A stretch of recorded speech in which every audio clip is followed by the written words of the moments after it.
آئندہ آئین وفاقی طرز کا ہو جس میں صوبوں کو زیادہ خود مختاری دی جائے۔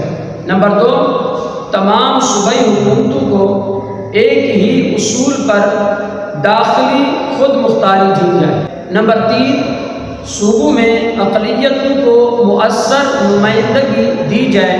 نمبر 4، مرکزی مجلس قانون ساز میں مسلمانوں کی نمائندگی 1/3 سے کم نہیں ہونی چاہیے۔ نمبر 5، جداگانہ انتخاب کا اصول ہر فرقے پر لاگو ہونا چاہیے، البتہ اگر کوئی فرقہ اپنی مرضی سے مخلوط انتخابات قبول کرنا چاہے وہ قبول کر سکتا ہے۔